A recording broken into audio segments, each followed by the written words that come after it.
गरीब दर्जी बहू की घास की साड़ी और घर। देखो शालिनी, मैंने साड़ी की फॉल लगा दी है और मैंने इस सूट की अच्छे से तुरपाई भी कर दी है।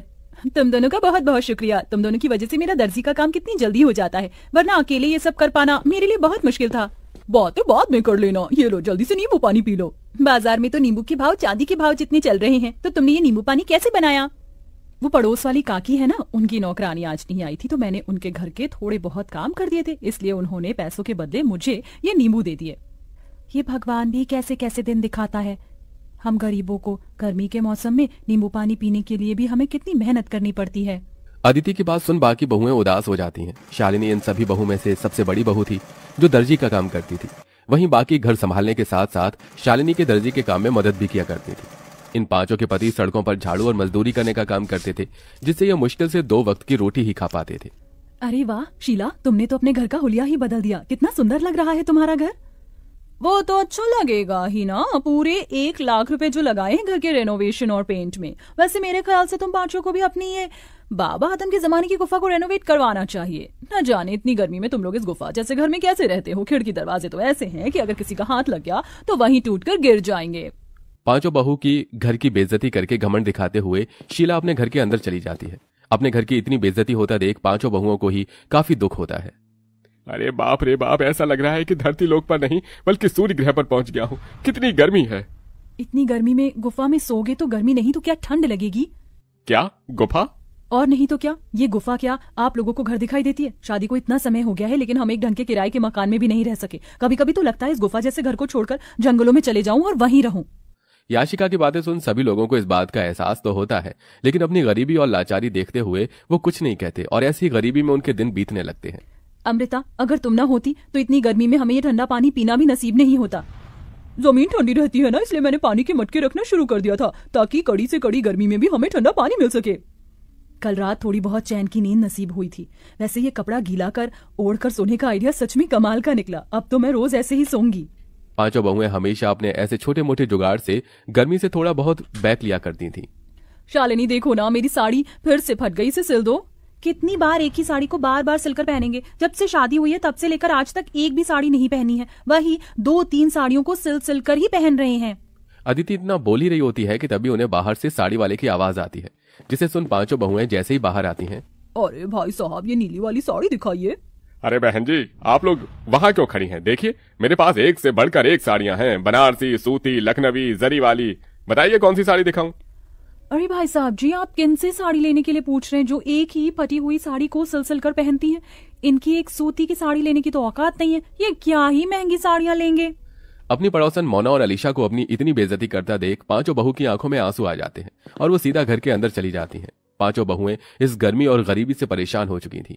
पांचों बहुएं आंगन में बैठ एक दिन झाड़ू बर्तन कपड़े कर रही होती हैं कि तभी अचानक जोरों से हवाएं चलनी शुरू हो जाती हैं। लगता है बहुत जोरों से तूफान आने वाला है। चलो जल्दी घर के अंदर चलते हैं।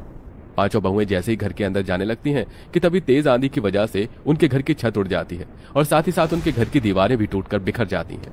हे भगवान, ये तूफान गांव में नहीं बल्कि हमारी जिंदगी में आया। अब हम लोग कहाँ रहेंगे? अपने घर के टूट जाने की वजह से पांचों बहुएं बहुत रोती हैं। शाम होते ही इन सब के पति घर आते हैं और ये सब नजारा देख उन्हें भी काफी दुख होता है, जिसके बाद अब वो सभी सिर छुपाने के लिए जंगल की तरफ बढ़ते हैं और एक बड़े से पेड़ के नीचे बैठकर अपनी रात वहीं गुजार लेते हैं। जहां ये सभी लोग रहते थे वहां पर एक बड़ी सी नदी भी बनी हुई थी जो तूफान की वजह से काफी गंदी हो गई थी, जिसे देख पांचों उस नदी की सफाई करते हैं और ऐसे ही उनके कई दिन गुजर जाते हैं। कभी कभी तो मन करता है इसी नदी के अंदर कूदकर जान दे दूं, कम से कम इन चीजों से छुटकारा तो मिलेगा। अमृता, ये तुम कैसी बातें कर रही हो? जिंदगी का तो नाम ही संघर्ष है, हम लोग ऐसे हार नहीं मान सकते। शालिनी की बात सुन नदी किनारे बैठी सभी बहुओं की आंखों में आंसू आते हैं। तभी उनके आंसू नदी के अंदर जा गिरते हैं। उनके आंसू जैसे ही नदी के अंदर जाते हैं तो नदी के अंदर एक सुनहरी रोशनी चमकती है और देखते ही देखते उनके सामने नदी की रानी बाहर आती है। कौन हो तुम? मेरा नाम नंदिनी है और मैं इस नदी की रानी हूँ। तुम पांचों ने मेरी नदी को साफ किया, यहाँ आसपास सफाई रखी और आज तुम लोग बैठकर ऐसे रो रहे हो। बताओ तुम लोग क्यों रो रहे हो? उस रानी की बात सुन सारी बहुएं उसे सारी बात बताती हैं, जिसे सुन वो रानी पांचों बहू को अपने साथ नदी के अंदर ले जाती है। उस नदी के अंदर की जमीन, मछली, घर सब कुछ घास का बना हुआ था। ये सब देख पांचों बहुएं बहुत हैरान होती हैं। ये सब हकीकत है या कोई सपना? ये सपना नहीं, हकीकत है। ये घास जादुई घास है जिसकी मदद से तुम लोग कुछ भी बना सकते हो और वो चीज बिल्कुल असली चीज की तरह ही काम करेगी। तुम लोग चाहो तो यहाँ से ढेर सारी जादुई घास ले जा सकते हो। नदी की रानी आपका बहुत बहुत। पांचों बहुएं उस जादुई नदी के अंदर से ढेर सारी जादुई घास लेकर आती हैं और सबसे पहले उन जादुई घास से अपना घर बनाने लगती हैं। क्या इस घास से हम लोगों का घर बन पाएगा? ये मामूली नहीं जादुई घास है। नदी की रानी ने कहा था कि इस घास से बनी हुई सभी चीज असली चीजों की तरह ही काम करती है। क्या पता ये घास का घर भी हमारा असली घर हो।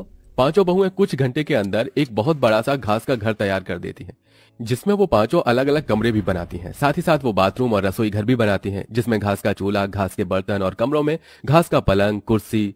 जादुई घास होने की वजह से सारी चीज असली चीजों की तरह बिल्कुल मजबूत हो चुकी थी। मुझे तो यकीन ही नहीं हो रहा कि हम लोग अपने घर के अंदर खड़े हैं, वो भी एक ऐसा घर जो असली घर से भी ज्यादा मजबूत और अच्छा हो। अब तो हम यहाँ आराम से रहेंगे। जादुई घास होने की वजह से हमारा ये घास का घर भी कितना ठंडा है। अब तो यहाँ हमें बिल्कुल भी गर्मी नहीं लगेगी। पांचों बहुएं अपने अपने पतियों के साथ आराम से घर में रहती हैं और ऐसे ही कुछ दिन गुजर जाते हैं। सच में अब तो हद हो गई है। मन कर रहा है ये बची कुची साड़ी ले जाकर फेंक दूं। क्या हुआ अदिति, तुम इतने गुस्से में क्यों हो? गुस्सा ना करूँ तो खुशी के मारे नाचूं। उस दिन तुमसे साड़ी सिलवाई थी, देखो आज फिर से ये साड़ी फट गई। अदिति की बात सुन शालिनी के मन में एक ख्याल आता है, जिसके बाद शालिनी दोबारा उस जादुई नदी के अंदर जाती है और वहां से ढेर सारी जादुई घास लेकर आती है और अपनी सिलाई मशीन पर बैठकर कुछ घंटे के अंदर ही घास की बनी हुई 5 साड़ियां तैयार कर देती है। साड़ियों के बॉर्डर पर वो तरह तरह के फूल भी लगाती है, जिसके बाद अब जैसे ही पांचों बहुएं उस घास की साड़ियों को पहनती हैं। इस घास की साड़ी को पहनकर तो ऐसा लग रहा है कि मानो जैसे मैंने रुई की साड़ी पहन रखी हो। अब इन घास की साड़ियों में हमें बिल्कुल भी गर्मी नहीं लगेगी और हम आराम से रहेंगे। पांचों बहुएं उस घास की साड़ियों को पहनकर काफी खुश होती हैं। जिस तूफान से इन पांचों का घर टूटा था, उस तूफान में गांव में और भी कई लोग थे जो बेघर हो गए थे। ये सब देख पांचों बहुएं उन लोगों के लिए जादुई घास से घर बनाती हैं। अरे आप लोग तो हमारे लिए देवी हो। जो चीज सरकार और अमीर लोग न कर सके वो आपने कर दिया। आपका एहसान हम कैसे चुकाएंगे। जादुई घास के घर बनाने के साथ साथ पांचों बहुएं गरीब औरतों के लिए घास की साड़ियां भी बनाती हैं, जिन्हें वो काफी सस्ते दामों में बेचती हैं। बरसों से सपना था कि सूती की साड़ी लूंगी, लेकिन हमेशा पैसों की कमी की वजह से ना ले सकी। लेकिन आज आपकी वजह से मैं रुई जैसी मुलायम साड़ी पहन सकूंगी। आपका बहुत बहुत शुक्रिया। जरूरतमंदों की मदद कर पांचों बहू काफी खुश थीं। वो घास की साड़ी बेचकर थोड़े बहुत पैसे भी कमा लिए थे, जिनको अब वो बुटीक में लगाती हैं और बुटीक खोलती हैं। घास की तरह तरह की ड्रेस बनाकर बेचती हैं और अब उन सब के पति अपना खुद का काम शुरू कर देते हैं, जिससे अब धीरे धीरे उनकी जिंदगी सही राह पर आने लगती है।